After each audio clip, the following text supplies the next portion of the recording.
Bienvenue. Nous avons été coupé à cause de la faiblesse de la connexion. Donc, je vais résumer rapidement le mois de la naissance de notre Seigneur Sauveur Jésus-Christ. Et aussi, je vais donner le pourquoi nous fêtons le 24, le 25 décembre. Alléluia. Nous avons vu que le premier mois de l'année du calendrier juif est le mois Nissan. Et c'est la période de la Pâque. Puisque c'est la période de la Pâque, c'est l'agneau devait être sacrifié un an. Quand nous lisons Exode chapitre 12, le verset 1 à 5, nous voyons que le jour de naissance de l'agneau devait être le jour, parce qu'il fallait que l'agneau ait un an d'être sacrifié. Donc le jour de sa naissance devait correspondre au jour de un an, jour pour jour, de son sacrifice. Alléluia. Jésus étant l'agneau de Dieu qui ôte le péché du monde, Jésus devait naître dans les mêmes conditions que les brebis. Donc Jésus, bienvenue. À cause de la faiblesse de la connexion. Donc Jésus devait naître dans les mêmes conditions que les brebis. C'est la raison pour laquelle Dieu n'a pas informé autre groupe, sauf que les bergers. Parce que lui, il est le bon berger. Pourquoi Bethléem? Parce que Bethléem, dans la culture juive, Bethléem était le lieu où... Pourquoi Bethléem? Bethléem, parce que dans la culture juive, Bethléem était le lieu où... Il faut connaître la culture juive. Il faut connaître la culture juive. Donc, Bethléem était le lieu où les bergers de tout le pays convergeaient. Chaque année. Pour l'accouchement de leurs brebis. C'est-à-dire pour la mise en bas de leurs brebis. Et nous avons vu que la période, les brebis n'ont qu'une période de mise à bas, tous les brebis. Et ça n'a jamais changé, c'est comme ça. C'est pas comme les êtres humains, les gens naissent décembre, les gens naissent novembre, les gens naissent juin, mars. Non, les brebis naissent pendant une période exacte de l'année. Les brebis naissent entre le mois de mars et avril. C'est ce qu'il faut comprendre comme la base. Vous pouvez aller voir, on appelle ça la saison d'annelage. La saison d'agnelage. Donc, cette saison-là est fixe. C'est entre mars et avril. Les brebis entrent en chaleur pendant fin octobre. Et la période, c'est la période où ils rentrent en chaleur. Ça, c'est établi. Ça ne change pas. Leur période aussi de mise à bas d'accouchement ne change pas. Donc, ils rentrent en chaleur pendant fin octobre. Or, leur période de gestation, c'est-à-dire comme chez les femmes, chez les hommes, les êtres humains, la grossesse dure 9 mois. Pour les brebis, ça dure entre 144 jours à 151 jours. Certains peuvent déborder jusqu'à 161. Alors, lorsque nous calculons scientifiquement, naturellement, nous tombons au mois de mars. Entre mars et avril. Mais Dieu a indiqué à Moïse le mois exact pendant lequel la Pâque devait être célébrée. C'était en Nissan. Le mois Nissan, c'est-à-dire le premier mois juif qui commence le 20 mars. Ça commence le 20 mars, ça se termine vers le 20 mars au mois d'avril.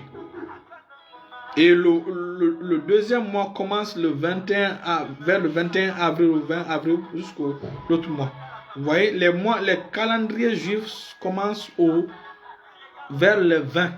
C'est comme ça, entre le 20 et le 21. Et même quand vous observez le changement climatique, le changement des saisons, c'est à partir du 20, du 21. Donc, Jésus n'est pas né au mois de décembre. Jésus est né au mois de juin. Pardon, au mois de mars. Jésus est né au mois de mars. Pourquoi? Parce que Jésus aussi est l'agneau de Dieu. Comme l'agneau devait naître. Bienvenue ma fille Fanta Kroma. L'agneau devait naître au mois de mars. Et l'agneau pour être sacrifié, l'agneau devait avoir 1 an pour être sacrifié. Donc ça veut dire que le mois de naissance qui est le mois de mars devait correspondre au mois de son sacrifice. C'est ce que Exode chapitre 12, le verset 1 au verset 5 nous explique. Jésus étant l'agneau de Dieu devait aussi se comporter de la même manière que les agneaux d'Israël se comportaient. Puisque Israël avait une culture mosaïque, Jésus étant aussi est venu pour accomplir la loi. Pourquoi Bethléem? Comme on a dit, c'est à Bethléem que les prêtres devaient venir. C'est comme si c'était le grand carrefour des agneaux, des brebis. C'est la raison pour laquelle, de façon prophétique ou de façon extraordinaire, pendant que Marie devait accoucher, il y a eu cet édit-là qui dit que chacun doit être recensé dans sa ville natale. Dieu aussi était en train de faire de telle sorte de converger vers Jérusalem pour la naissance de son brebis. Parce que les brebis devaient naître dans les environs de Jérusalem, de Bethléem. Ils devaient naître dans les environs de Bethléem. Et c'est la raison pour laquelle Dieu n'a pas informé d'autres groupes. Comme les bergers, en Luc chapitre 2, le verset 8. Dieu a informé que les bergers, c'est pour dire que mes amis bergers, moi aussi, ma brebis vient de naître.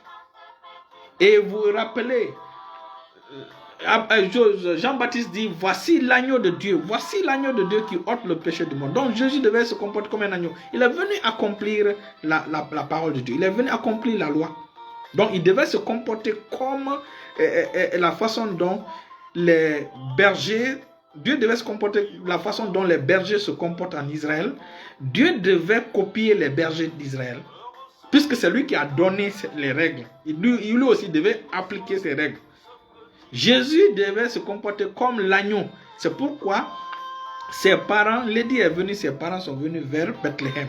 De la même manière, tous les bergers d'Israël convergent vers Bethléem comme étant le centre de vérification des agneaux qui devaient être gardés pendant 1 an pour être sacrifiés. Donc, Jésus aussi, Marie et Joseph devaient aussi venir vers Bethléem. Jésus devait naître à Bethléem comme les autres brebis naître à Bethléem. Dieu aussi, et on a vu que la période pendant laquelle les bergers passaient la nuit, c'était seulement la période où les brebis devaient accoucher. C'est la seule période de l'année où les bergers passent la nuit aux côtés de leurs brebis. Les autres, jamais, ils ne passent pas la nuit. C'est seulement pendant ce temps. Et donc, nous avons compris que c'est le mois de mars. Et lorsque vous étudiez aussi le comportement des sacrificateurs, vous allez, comme Aaron, vous allez comprendre aussi que c'est au mois de mars que Jésus est né. Alléluia.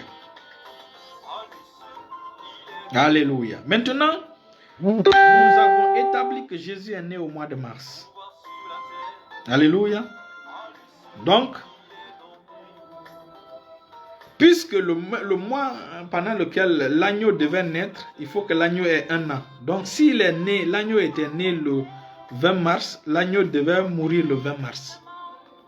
Donc, Jésus devait naître, le jour où Jésus est né, Jésus aussi devait mourir pendant le mois, pendant ce même mois. Voilà pourquoi il est mort en Pâques. Il est né pendant la Pâques, il est mort pendant la Pâques. Ce qui est intéressant, c'est que même les scientifiques ont validé cette date-là. Parce que pendant la naissance de Jésus, les astres ont répondu. Vous vous rappelez du mouvement des mages? Allons-y lire Ésaïe chapitre 60. Ésaïe chapitre 60. Mon temps de prière s'approche. Ésaïe chapitre 60. Il dit, lève-toi, sois éclairé. Je lis dans le nom de Jésus. Verset 1. Il dit, lève-toi, sois éclairé, car ta lumière arrive. Et la gloire de l'Éternel se lève sur toi. Voici les ténèbres couvrent la terre et l'obscurité les peuples. Mais sur toi l'Éternel se lève. Sur toi sa gloire apparaît. Des nations marchent à ta lumière et des rois à la clarté de tes rayons. Porte tes yeux tout à l'alentour et regarde, tous ils s'assemblent et viennent vers toi. Tes fils arrivent de loin et tes filles sont portées sur les bras. Tu tressailleras alors et tu te réjouiras et ton cœur bondira et se dilatera quand les richesses de la mer se tourneront vers toi. Quand les trésors des nations viendront à toi, tu seras couverte d'une... Pourquoi vous savez pourquoi je souris? Parce que c'est un prophète qui a écrit, Ésaïe, il a écrit ceci là. Et les écrits prophétiques sont facilement explicables par les prophètes. Ce qui est intéressant, c'est que nous voyons que Ésaïe est en train d'écrire la naissance de Jésus. Ésaïe est en train de décrire la naissance de Jésus. Il dit, verset 6, il dit, tu seras couvert d'une foule de chameaux, de dromadaires, de Madian et d'Épha. Ils viendront tous de Séba. Ils porteront de l'or et de l'encens. Vous voyez les mages. Il dit, des rois viendront à la clarté. Vous voyez, Ésaïe est en train d'expliquer la condition de la naissance de nos sauveurs et la manière dont les rois viendront, les gens viendront avec de l'or et de l'encens et publieront les louanges de l'Éternel. Les troupeaux de Kédar se réuniront tous chez toi. Vous voyez? Donc, pendant la naissance de Jésus, le soleil a répondu présent. Jupiter, c'est-à-dire les astres ont répondu présent. Pendant qu'il était sur la croix aussi, les astres ont répondu. Même pendant qu'il viendra, les astres vont répondre. Donc c'est la raison pour laquelle vous voyez que son étoile a guidé les gens, a guidé les mages. Alléluia. Donc, et cette période-là, les astronomes ont étudié cette période aussi tombe au mois de mars. Alléluia. Ça, c'est scientifique. Hein? Ce sont des scientifiques qui n'ont rien à voir même avec ce qui concerne Jésus net descend. Non. Eux, scientifiquement, ils ont prouvé que pendant le mois de mars de cette année-là, sur la Judée, Jupiter s'est aligné. Bon, ils ont expliqué d'une manière là. Jupiter s'est aligné, les astres sont alignés. Alléluia. Et donc, je vais terminer rapidement. Donc, Ésaïe chapitre 60 nous explique les mêmes conditions, la venue des mages. Pourquoi nous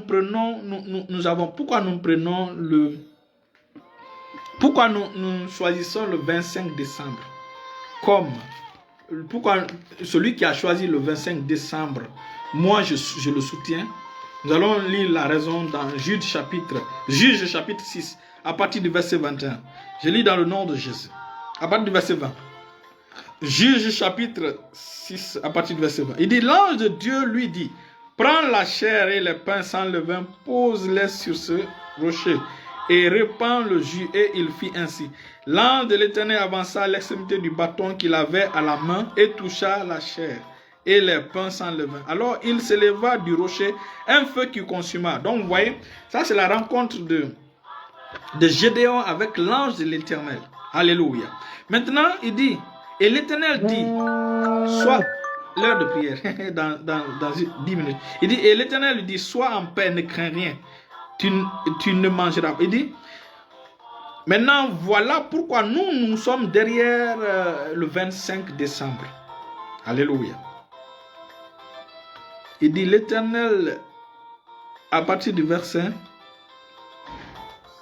Gédéon, voyant que c'était l'ange de l'Éternel, dit, malheur à moi, Seigneur éternel, car j'ai vu l'ange de l'Éternel face à face. Et l'Éternel lui dit, sois en paix, ne crains point, tu ne mourras pas. Gédéon bâtit là un autel à l'Éternel et il lui donna pour nom l'Éternel Père. Il existe encore aujourd'hui, Ophra, qui appartenant à la famille d'Abiézer. Il dit, dans la même nuit, maintenant suivez, il dit, dans la même nuit, l'Éternel dit à Gédéon, prends le jeune taureau de ton père et un second taureau de 7 ans, renverse l'autel de Baal qui est à ton père et abat le pieu sacré qui est dessus. Tu bâtiras ensuite et tu disposeras sur le haut de ce rocher un autel à l'Éternel ton Dieu. Tu prendras le second taureau et tu l'offriras en holocauste avec le bois de l'idole que tu auras. Donc, ici nous voyons Dieu dit à Gédéon de détrôner, de démolir l'autel de son père Baal et de mettre à la même place l'autel de Dieu, l'autel de l'Éternel. Donc, pourquoi le 25? Vous savez, les 2000 ans dans lesquels nous venons de terminer étaient la période pour les païens. Et dans Ésaïe chapitre 60, il dit, des nations marcheront à la clarté de ton rayon. Les païens, les gentils adoraient le soleil, les gentils adoraient les astres. Donc, le mois de mars en Judée, en l'an 4, avant Jésus-Christ, a marqué la naissance d'un roi. La naissance d'un roi, la naissance de la véritable lumière. Jésus est la véritable lumière. Jésus est le soleil de justice. Donc, nous qui adorions, nos parents, nos ancêtres adorions les étoiles. Donc, nous avons détrôné, c'est-à-dire le véritable étoile est né, le véritable soleil est né. Vous savez, celui qui a pris cette date-là, il a pris de façon prophétique. Pourquoi? Pour pouvoir détrôner le démon que les ancêtres servaient, le soleil que les ancêtres servaient, pour mettre la vraie lumière. Parce que le 24, le 25, c'était la fête de lumière. C'était la fête de soleil. Et le véritable soleil, c'est Christ. La véritable lumière, c'est Christ. C'est pourquoi même pendant qu'il était sur la croix, les autres lumières se sont éteintes. Alléluia. À sa naissance, les étoiles ont répondu pour dire voici la vraie étoile. Voici la vraie lumière. Et donc, Ésaïe prophétise pour dire que cette lumière-là, il dit les nations marcheront à cette lumière. Et donc, puisque les nations avaient leur jour qui était le 24-25 pour la lumière, ils ont vu qu'entre les lumières là, il y a une autre vraie lumière qui est Jésus. Donc, ils ont détrôné le faux Dieu qui était sur le 24. Ils ont mis la véritable lumière. C'est comme dans ton village, si le 14 était fêté pour, supposons une lumière, que c'était le jour de la lumière. Toi qui es enfant de Dieu, tu deviens roi sur ce pays, tu deviens roi sur ce village-là, tu as le droit de détrôner. De donner ce jour-là à Dieu. C'est ce qui s'est passé par rapport au 24. C'est pourquoi le 24-25 est important et capital, parce que le 24-25 annonce, puisque chez les païens c'était la fête de la lumière, le 24-25 annonce la naissance de la véritable lumière. Qui a créé le 24 le 25? C'est Dieu, c'est Jésus. Qui a créé ces jours-là? Et je vais vous dire ceci, toutes les dates que Satan a volées, nous allons les récupérer. Les gens sont égoïstes, les chrétiens, beaucoup de chrétiens sont égoïstes, beaucoup de chrétiens, ils ne comprennent pas les choses spirituelles. Ce qui les intéresse, c'est leur avantage. Quand Satan vole ta santé, tu cherches à récupérer ta santé et tu récupères ta santé. Tu dis, Satan, tout ce que tu m'as volé, je les récupère au nom de Jésus. Satan a volé le 24, le 25. Vous, chrétiens, vous dites que non, c'est pour lui. On l'arrache le 24, le 25 pour le donner au véritable propriétaire. De la même manière, ta santé, Satan vole ta santé, tu l'arraches. Il vole tel, tu l'arraches. Mais toi, quand il vole la date de Dieu, tu dis non, on laisse avec Dieu, avec lui. C'est pas bien. Il faut que la mentalité... Il faut que la mentalité des enfants de Dieu soit renouvelée. Alléluia. Alléluia. Donc, je termine par ceci. Jésus n'est pas né le 25 décembre. Jésus n'est pas né au mois de décembre. Il est né au mois de mars. C'est pourquoi il est aussi mort au même mois. Alléluia.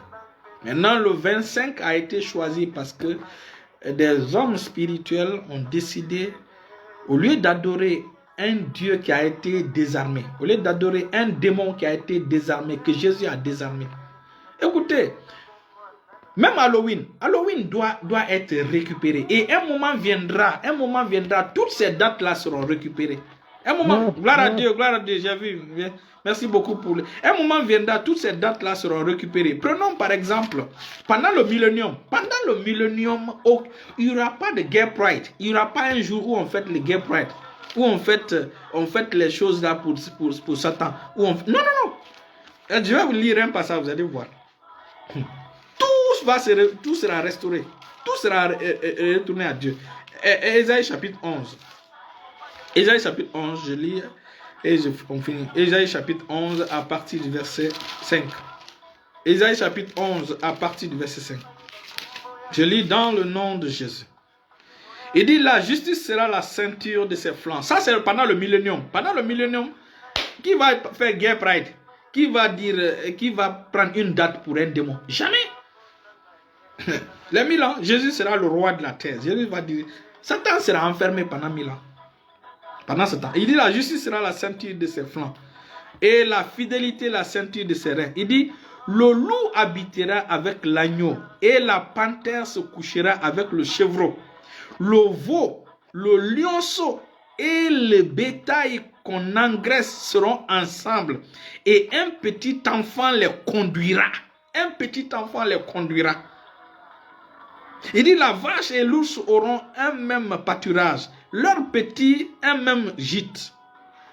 Et le lion comme le bœuf mangeront de la paille. Le nourrisson se battra sur l'antre de la vipère. Vous avez vu, même le serpent sera restauré. Même la vipère sera restaurée. Il dit, et l'enfant sevré mettra sa main dans la caverne du basilic. Il ne se fera ni tort ni dommage sur toute ma montagne sainte, car la terre sera remplie de la connaissance de l'Éternel, comme le fond de la mer par les eaux qui le couvrent. En ce jour, le résultat de ça, alléluia. Vous voyez, pendant ce temps-là, toutes les dates vont être redonnées à Jésus, vont être reconfiées à Jésus. Mais avant que ce temps-là arrive, nous allons récupérer toutes les dates que Satan a volées. Nous allons confier. Nous célébrons notre Dieu chaque jour. Mais on ne va pas refuser de célébrer notre Seigneur Jésus le 25. On va laisser au démon. Jamais. Il faut qu'on célèbre en pleine journée. Il faut que tout le monde entier sache que c'est ce jour-là que nous sommes en train de célébrer le Sauveur du monde. Ça, c'est quel témoignage?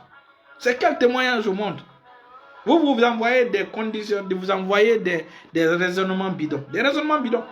Non, c'est la fête des Astraté, c'est la fête de Baal, c'est la fête de ceci, cela. C'est faux. C'est pour le Seigneur. Alléluia. Et nous allons continuer à récupérer toutes les dates. Le 25 n'est pas le seul. Nous allons récupérer toutes les dates au nom de Jésus. Restez bénis, restez bénis. Je commence la prière tout de suite.